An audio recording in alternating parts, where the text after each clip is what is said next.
नमस्कार दोस्तों। मोदी जी की ब्लेसिंग से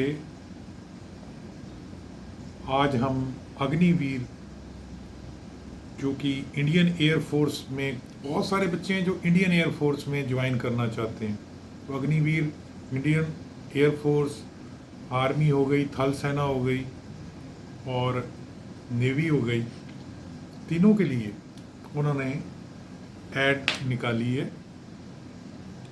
फिलहाल मैं फोकस देता हूँ क्योंकि ये 24 जून से ऑनलाइन रजिस्ट्रेशन शुरू है, तो बच्चों को एटलीस्ट 22-24 घंटे मेंटली प्रिपेयर होने के लिए मिल जाएंगे।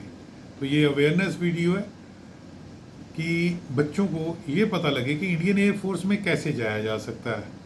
और इसमें वो कंफ्यूज होंगे कोबसे बोर्ड क्या है, कोबसे बोर्ड क्या है, कोबसे अपेक्स बॉडी है, उसके ऊपर अलग वीडियो बनाऊंगा। बाद में आपकी लाइकिंग पे अगर आपने अच्छा शेयर किया, लाइक किया, तो मेडिकल फिटनेस में कौन से टेस्ट होते हैं उनके बारे में पूरी डिटेल आपको बताऊंगा मैं। तो मैं इसको थोड़े टाइम के लिए पॉज करता हूं और मेन टॉपिक पे आता हूं। तो दोस्तों, इंडियन एयर फोर्स ने अग्निवीर के तौर पे इंडियन और नेपाली कैंडिडेट से, जो नेपालीज हैं, सिलेक्शन टेस्ट अग्निवीर वायु कहते हैं, अंडर स्कीम अग्निवीर वायु इनटेक जनवरी 2022 की ऐड निकाली है। तो इसमें ऑनलाइन रजिस्ट्रेशन डेट शुरू हो जाएगी। रजिस्ट्रेशन कब होना है शुरू? 10th आवर्स यानी कि 10 बजे 24 जून 2022 को लेके 17 होगा 5 बजे 5 जुलाई को ये क्लोज डाउन हो जानी है। मैं आपको दिखा भी देता हूँ, ये देखिए जहाँ से मैं इंफॉर्मेशन ले रहा हूँ, ठीक है जी। और आप चेक कर लीजिए कि ऑनलाइन रजिस्ट्रेशन जो डेट्स हैं, उसके अलावा जो वेब पोर्टल है फॉर रजिस्ट्रेशन, ये आपके सामने है, ये देखिए रजिस्ट्रेशन का वेब पोर्टल आप नोट कर लीजिए। इसको मैं आधा मिनट के लिए आपके लिए खोल के रखता हूँ ताकि आप इस पे जाके 24 जून को रजिस्ट्रेशन करवा पाएँ।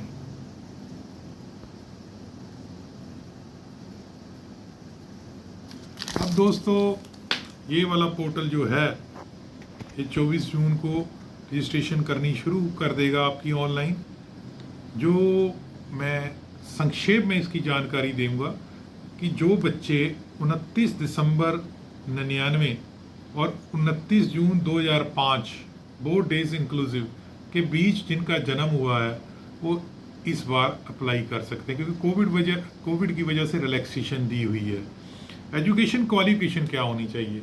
जैसे मेरे जानने वाले बहुत मित्रगण हैं, तो उनके दिमाग में था कि शायद साइंस वाला ही एयरफोर्स में अप्लाई कर सकता है या नॉन मेडिकल वाला।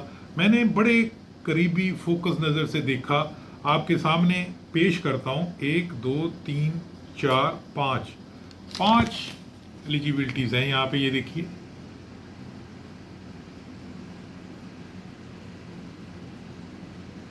अब एक एक करके लेता हूँ। जो बच्चों ने इंटर या 12वीं किया है या इसके बराबर की परीक्षा दी है, मैथमेटिक्स, फिजिक्स एंड इंग्लिश, यानी कि जिसको हम हिंदी या पंजाबी में PEM कहते हैं, क्योंकि जब मैथमेटिक्स रखा होगा, फिजिक्स रखा, नॉन मेडिकल ग्रुप हो गया, तो PC, हम यहाँ पे केमिस्ट्री नहीं लिखी हुई, तो इसमें फिजिक्स, मैथमेटिक्स, इंग्लिश, यानी कि थोड़ा सा एप्टीट्यूड की तरफ ध्यान दिया गया है। जो बच्चे नहीं ये 3 सब्जेक्ट लिए हुए हैं, 50% उनका एग्रीगेट आया और 50% मार्क्स हैं इंग्लिश में, और उस बोर्ड से किया जो कोबसे का मेंबर है। कोबसे एक रजिस्टर्ड सोसाइटी है, ये गवर्नमेंट की तरफ से स्टैब्लिश की है। इसकी लिस्ट में जो होगा बोर्ड, वही बोर्ड जो है रियल बोर्ड है, वो मेंबर होगा जो रियल बोर्ड है, और उससे की हो, नॉन कोबसे से की होगी, यानी कि किसी और से, तो नेचुरली आप एलिजिबल नहीं होंगे। दूसरा, पास्ट 3 ईयर डिप्लोमा या पास्ट 3 साल का डिप्लोमा इंजीनियरिंग का किया हो किसी गवर्नमेंट रिकॉग्नाइज्ड पॉलिटेक्निक इंस्टीट्यूट से। यहाँ पे मैं देख रहा हूँ कि अगर बंदे ने 3 year diploma in engineering government recognise polytechnic institute से। अब यहाँ पे यूनिवर्सिटी के बारे में कहीं जिक्र नहीं है, क्योंकि कुछ प्राइवेट यूनिवर्सिटीज़ भी करवा रही हैं, तो मैंने देखा है कई बार उसका इक्वलेंस सर्टिफिकेट नहीं मिलता। तो यहाँ पे जो लिखा है स्ट्रिक्टली उसके अकॉर्डिंग चलना है। Pass 3 year diploma course in engineering, किसी प्रकार की engineering from government recognise polytechnic institute with minimum 50% marks. तो एक सेकंड के लिए फिर पॉज लेता हूँ। Okay sir. तो दोस्तों फिर दोबारा बोलता हूँ, पास 3 साल का डिप्लोमा इंजीनियरिंग का गवर्नमेंट रिकॉग्नाइज पॉलीटेक्निक इंस्टीट्यूट से 50% सारे एग्रीगेट टोटल मार्क्स में हों, 50% इंग्लिश में हों तो एलिजिबल है। तीसरा लिखा हुआ है पास 2 ईयर वोकेशनल कोर्स, कोई भी वोकेशनल कोर्स किया हुआ है, कोई भी वोकेशनल कोर्स किया हुआ है with non vocational subject physics math from state education board or council which are listed in कोप से। अगर 2 साल का वोकेशनल कोर्स किया है आपने किसी नॉन वोकेशनल सब्जेक्ट जिसमें फिजिक्स और मैथ वोकेशनल सब्जेक्ट नहीं है, मगर वो स्टेट यानी कि गवर्नमेंट के एजुकेशन बोर्ड या गवर्नमेंट के काउंसिल कौन सी होती है गवर्नमेंट की, ICSE है जैसे गवर्नमेंट की, ठीक है जी, विच आर लिस्टेड इन कोपसे में हों, 50% मार्क्स एग्रीगेट हों और 50% इंग्लिश में हों इन वोकेशनल कोर्स, और intermediate matriculate if English is not subject in vocational course. अगर इंग्लिश इज वोकेशनल कोर्स में इंग्लिश सब्जेक्ट नहीं था तो इंटरमीडिएट होगी। अगला है अदर देन साइंस सब्जेक्ट, अगर बंदे के पास साइंस सब्जेक्ट नहीं है तो पास इंटर +2 किया हो या उसके बराबर की एग्ज़ाम पास किया हो इन एनी सब्जेक्ट, कोई भी सब्जेक्ट्स में। वहाँ पे ऊपर लिखा है कि फिजिक्स, इंग्लिश, मैथ, यहाँ पे लिखा है उसके बराबर के किसी भी सब्जेक्ट में approved by central state education board, यानी कि कईयों ने इक्वलेंस भी लिया होगा, कई बोर्ड्स ने, वो अप्रूव हो सेंट्रल स्टेट एजुकेशन बोर्ड द्वारा और कोपसे का मेंबर हो और 50% एग्रीगेट हो और 50% इंग्लिश में हो। लास्ट में लिखा है पास 2 year vocational course education board से किया हो जो कोपसे के मेंबर हैं, मिनिमम 50% मार्क्स होने चाहिए एग्रीगेट में, 50% मार्क्स होने चाहिए वोकेशनल इंग्लिश में, मार्क्स इंग्लिश इन वोकेशनल।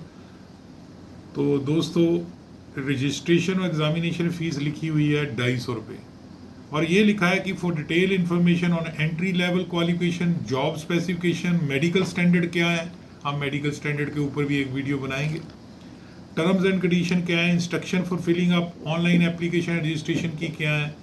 तो फॉर अग्नि वीर वायु intake 1-20-22 log on to www.carrierindianairforce.cdec.in, आगे लिखा हुआ है www.indianairforce.nic.in, यानी कि indianairforce.nic.in पे रजिस्ट्रेशन फैसिलिटी अवेलेबल नहीं है, यानी कि indianairforce.nic.in पे जाते हो तो आप रजिस्ट्रेशन सुविधा नहीं अवेलेबल, क्योंकि बंदा जाएगा इंडियन एयरफोर्स की वेबसाइट पे। कौन सी वेबसाइट पे है? carrierindianforce.cdec.in, मैं दिखा भी देता हूँ।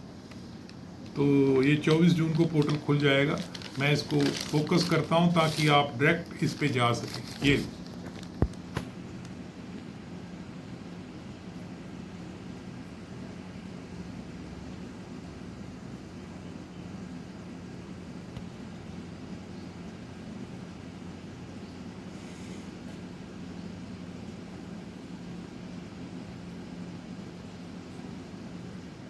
तो दोस्तों ये स्कीम लाइफ टाइम अपॉर्चुनिटी आपके लिए, क्योंकि बच्चों के दिमाग में होता है कि मैं इंडियन एयरफोर्स में जाना है, किसी के मन में होता है मैं नेवी में जाना है, किसी के मन में होता है कि मैंने इंडियन आर्मी में जाना है। तो हमारा फोकस इंडियन एयरफोर्स की। आज मैंने अखबार में ऐड देखी तो मैंने कहा कि बच्चों को कैरियर के बारे में अवेयरनेस दी जाए।